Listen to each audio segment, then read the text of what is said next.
In the epistle today, we hear from James. And James was the brother of Jesus. He was the bishop of Jerusalem.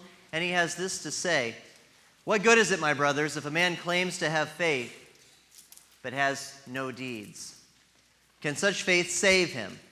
Suppose a brother or sister is without clothes and daily food. If one of you says to him, 'Go, I wish you well, keep warm and well fed,' but does nothing about his physical needs, what good is it? In the same way, faith by itself, if it is not accompanied by action, is dead. But someone will say, 'You have faith, I have deeds. Show me your faith without deeds, and I will show you my faith by what I do.'"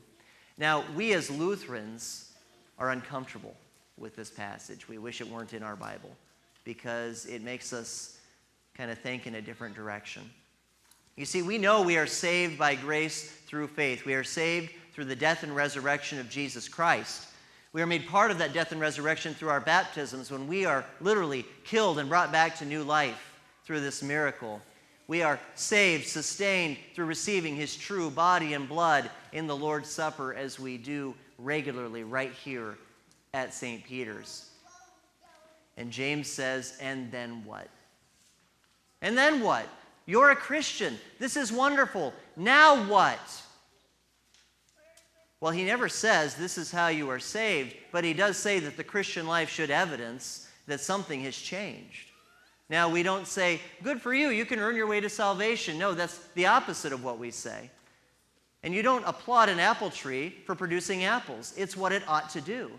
In the same way, the Christian life ought to bear the fruits of Jesus Christ. Now, there are many ways that this happens. And one way that we would like to share with you this morning is what the high schoolers and chaperones were able to do and able to be a part of at Red Lake, Minnesota.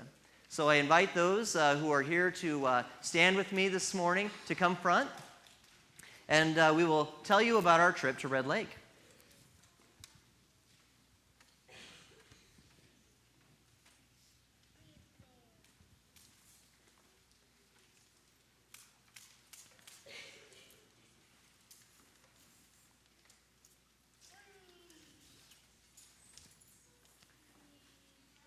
And I've been introducing everybody, and I can do it again this morning, although as some of these folks have realized, it's harder to remember things when you're standing up here. Your brain goes a million different directions, and you're always thinking about what's going to happen next, and not necessarily what you're saying. But we have Ashley Olson, Heather Volmerding, Abby Pranger, Mark Brantmuller, Sarah Darmawan, Denny Dubé, and Zach Burkhart up here with us this morning.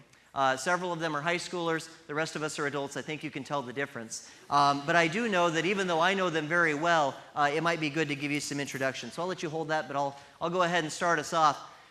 Red Lake, as you see from this map, is in the northern part of Minnesota. Now, the writing may be too small to read, but Red Lake is that big lake at the top of the state. It's not the Great Lake on the map, but that big lake at the top of Minnesota. It's actually about 90 miles south of the Canadian border, and we went to a Native American reservation while we were there. So while, northern Minnesota doesn't sound so exciting, it was a completely different culture because it was a Native American culture. And so it really did take us out of our comfort zones, which is part of what we want to talk about first in the presentation. One thing about mission trips is that there has to be a sense of ownership. If the church just gave this to the youth each year, it would really just be a yearly trip somewhere to do something. And of course, the work would still be valid, but it's good for the youth or even the adults to take ownership of what they're going to do. It's their trip. And so one of the things we did was we went to certain events and kind of learned the skills we would be using when we got there. And you see pictures from a Habitat for Humanity event we went to. I had Zach and Sarah with me.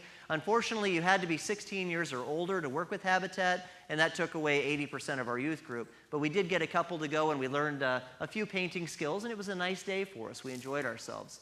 Another thing we did, and you know this very well, we had a High's chicken sale. Sort of like Nelson's, but High's was very good to our congregation and gave us a much bigger profit on the chicken that we sold, and we wanted these kids to be able to fund their trip. And so you enjoyed delicious chicken. It was just one of many fundraisers that we did. We also babysat for the fourth-year seminary class and tried to serve in any capacity we could, not just to serve ourselves, but to serve this area as we prepared to go and serve others.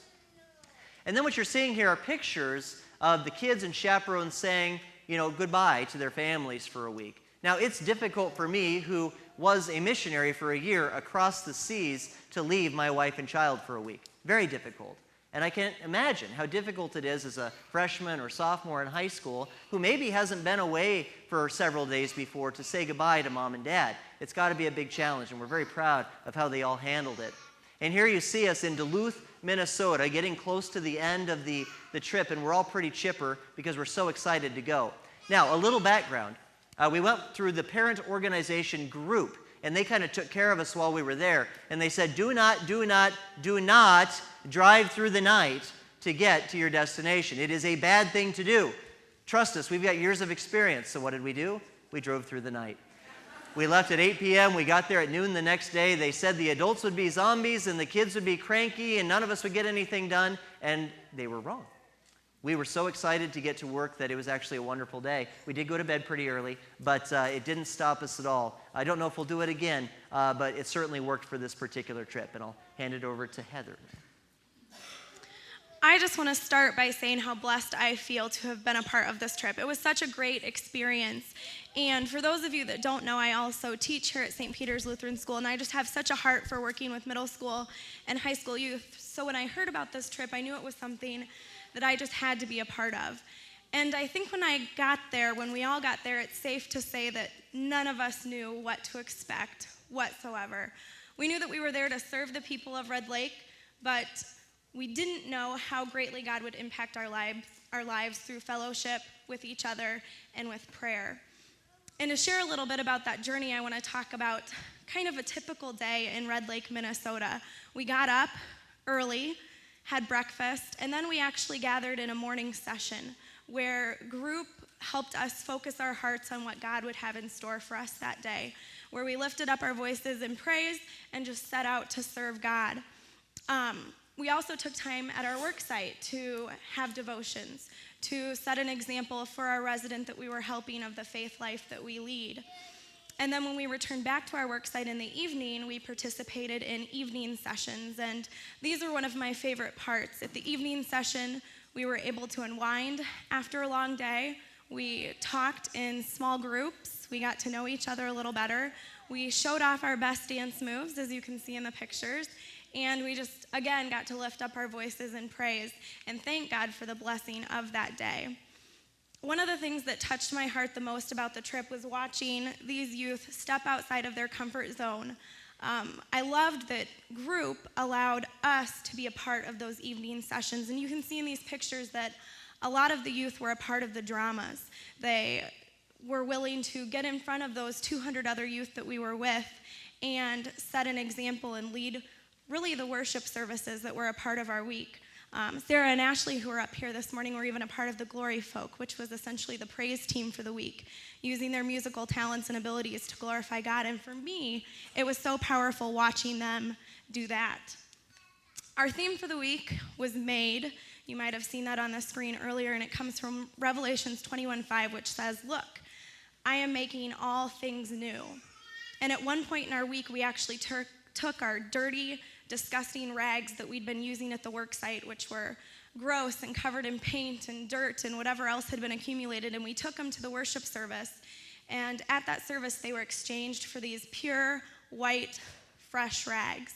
And it was such a powerful reminder that not only were we made new on that trip through our service, but we were made new in our relationships with each other, in our faith relationships with each other, and we grew a lot individually. And every day we're given that opportunity to be made new. So I know that everybody would agree with me. While we went to serve, and we did a lot of serving and a lot of working and a lot of manual labor that you're going to hear more about, we also grew a lot in our fellowship and with each other. And I'm going to pass this down to Mark. And before Mark gets going, I need to take a moment to be a bit self-deprecating. We went on this trip knowing that we were going to be doing carpentry work. And we went on this trip pretty cocky because we knew we had Mark Brantmuller with us. And he knows exactly what he's doing. Now, my grandpa is a pretty skilled carpenter, but I told Mark I've never seen anybody work the way he does. He is amazing. And of course, we got there, and we asked that we would be split according to our own group. But we really didn't appreciate the fact that they would send Mark to a different group than some of the rest of us were in. And so Denny and myself and Heather actually got put in a group to do the most involved project, which is to build a ramp with all the angles and all of that. And we were really very much missing Mark the first couple days. So I'll let Mark talk about the building. At Red Lake, there were, like they said, 200 plus of us there to serve for the week. We were split into, I think it was 41 or 42 different crews, and we completed 38 or 39 projects around the community. Ours, my group, Crew 8, we started out with a deck. It was just a small little 6x8 porch with a 22 or 24-foot handicap ramp and some steps. At the job site, we were encouraged that when we did our devotions, when we had our lunch, to invite our residents out to be a part of that. At our site, they had several children that lived in the house, grandchildren and nieces and nephews, and they would come out and be a part of our day with us. They loved to help us work. We had Jake Kidd, the tall kid, and they loved playing with Jake. And Ashley and Sarah, they palled around with them. And so they got that connection built with those people while the rest of us kind of went about doing our job. I learned quickly that if the kids were going to have any fun, I needed to back off and take a little patience and teach them how to build ramps rather than just do ramps. So by about lunchtime of the first day, we had that kind of dialed in, and we were off to the races and having fun doing our job. It was hot, and mosquitoes were big enough that you could put a leash on them and take them for a walk. One of the other things they encouraged us to do through our devotions and whatever is to leave a remembrance with the resident. And so I cut out that cross on the hill, and we attached that very securely to the deck so it cannot come down. And we did that. That was kind of St. Peter's signature mark. When we finished our project, we moved over to where Pastor and Denny were about 8 miles away. And they were in the process of building a deck. Plus, they had to paint the entire house. And so we moved over there, worked with them, helped them get the house done, helped them build their ramp. And like Pastor said, theirs was much more. Mine was a straight ramp. Theirs came down to a little deck and turned again and went down. And so it was a fun week. As we neared the completion of our project, I asked the kids in my group, when we showed up on Monday and you saw that pile of lumber sitting over there, did you ever think that pile of lumber in a matter of 3 days would be turned into something very useful for someone who would need it? And they were all kind of amazed that we were able to pull that off. But in essence, our lives are like that pile of lumber. We're a bunch of pieces, and without Christ in our life putting us together to serve a purpose for Him, we're worthless. And so that's what this is all about, to remind everybody that all of us have a purpose in God's kingdom, whether it be on a mission trip, whether it be up here in front preaching, singing, doing whatever we're asked to do. God has trained us for a purpose, and we need to fulfill that task. And there's a group shot of all of the St. Peter's people, along with the man in the bright red shirt as part of their crew that would come around and give us some guidance throughout the week. We also have Bev and her son Steve, who are in the picture. It might be tough to pick them out if you're not right up front, but they were some of the residents we were serving. Now, just to add to what Mark said, people have this idea that, yes, Jesus was important. Our Lady in particular had a crucifix hanging on her wall. They did not mind saying Jesus' name, saying nice things about Jesus, but they are what we would call pluralistic, meaning they believe things about Jesus, but they also embrace the spiritism of their ancestors, and they believe you can have one and the other. Well, Jesus says, I am the way, the truth, and the life. Okay, the only way, truth, and life. And so we can't say I'm a Christian and a Buddhist and a Hindu and on forth and on down the line. And so that was one thing that we wanted to do, was to just express that, no, we are Christians. And that is its own thing, and it's significant. And this is who Jesus Christ is. And we did that throughout the week, and it was a blessing to do so. And here we have a couple of pieces of scrap wood that we put together for another group shot, and it was just kind of a blessing to be there together. And now we have some God moments, and why don't we just start with Zach and just come down the line. And if you have a God moment, say one. If you don't, pass it on to the next person, no problem. Heather and Mark, you guys already went, but you get what I'm saying. So go ahead, Zach. My God sighting for the week was growing stronger together as a youth group. I knew everybody, but, I would think of them more as companions before the week started. And now I can say that I'm very close with each and every one of us up here. It was a great week, and I thank God for everything.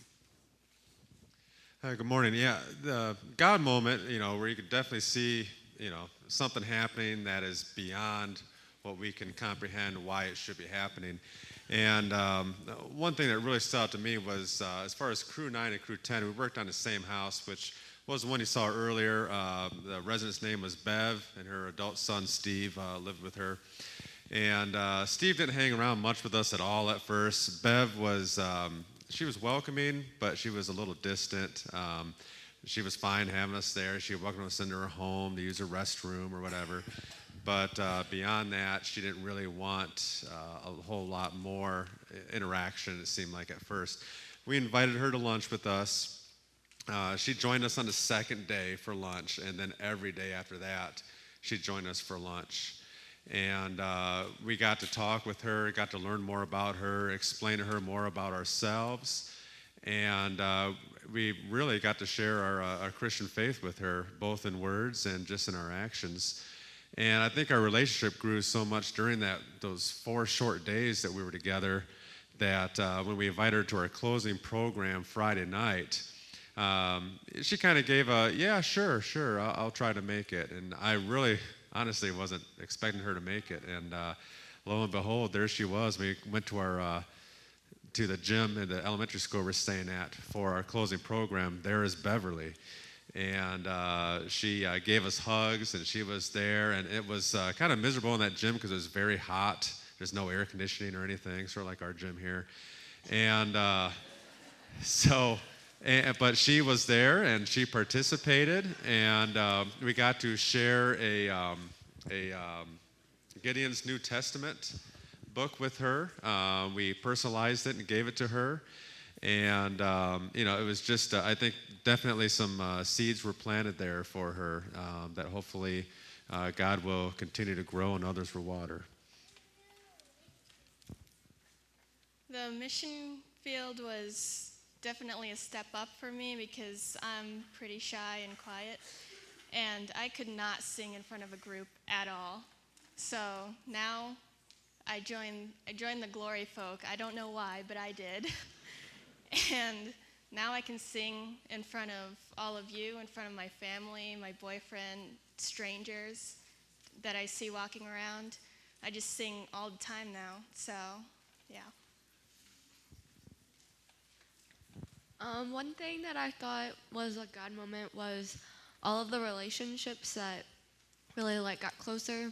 I wasn't really expecting to grow a lot because I thought that I already knew these people since first grade. But we all are a lot closer, and I think all of our relationships with God grew also. One of the last nights that we were at the work camp, there was a night that was, I guess, called Cry Night.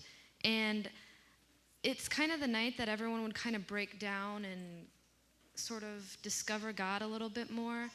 And that night I noticed that the people in our group weren't really having that moment and breaking down like the other groups were. And Pastor went outside and he would let some of us come out and talk to him about whatever we felt like talking about. So when I went out,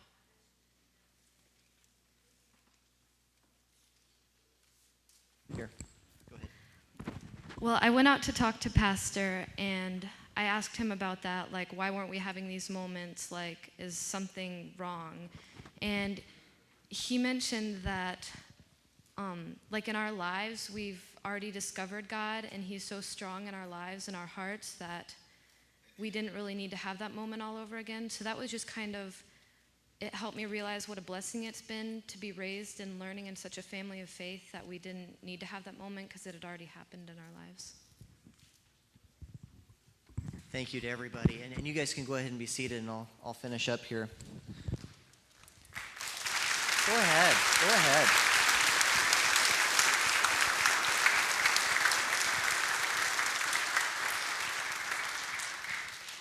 Lutherans aren't supposed to be happy in church. Don't you know that? Thank you to everybody, and a special thank you to Ashley. I didn't know she was going to say that, but that was definitely one of my God moments during the trip, was being able to share what I would call confession and absolution time with the kids. And of course, they're free to share that time as much as they wish. I'm not divulging it. It's not mine to share, but it was very special, and it brought us a lot closer, I believe. As you can see, powerful work was done in Red Lake, not just among the Native Americans that we went to help, but also among us. One of the big things about mission work is you can't go in as the benevolent superhero, just wanting to fix things and fly away. It doesn't work that way. You always end up growing from the experience. Sometimes the experience is horrible, and you grow from it. Sometimes it's wonderful, and I think Red Lake fits into that category, and you grow from it. Now, I can't say enough that we are not saved by our own works. We are saved, and we have a visible reminder every time we come into this building by Jesus Christ, because we can't save ourselves. And yet, we are called to proclaim God's word to all nations. We are called, and we are used to share his word. And so that can be done in Red Lake, and it can certainly be done right here, right now. One thing you see on the building, and the bad thing about saying this over and over is you forget who you've told this to, but I don't believe I've mentioned, you see this, you are now entering the mission field signs. We even have one at the parish house. And I read a book recently that said, the church is sort of like Jerusalem. We all have the same language. When I say justification or sanctification or saved by grace, you know what I'm talking about. We speak the same language. When you leave these doors, you're in Greece, and nobody knows what you're talking about. And so it takes relationships, and it takes time, and it takes patience to share the gospel of Jesus Christ with others. And I truly believe that God uses us through our relationships to share his word powerfully. So that was our trip, and as far as what's next for the youth, we're going to continue to meet every week. We're going to continue to serve the community, and we're going to look forward to the next big event. And we really appreciate everything you've done to help us with Red Lake and everything you've done to help us in general. Thank you very much for that.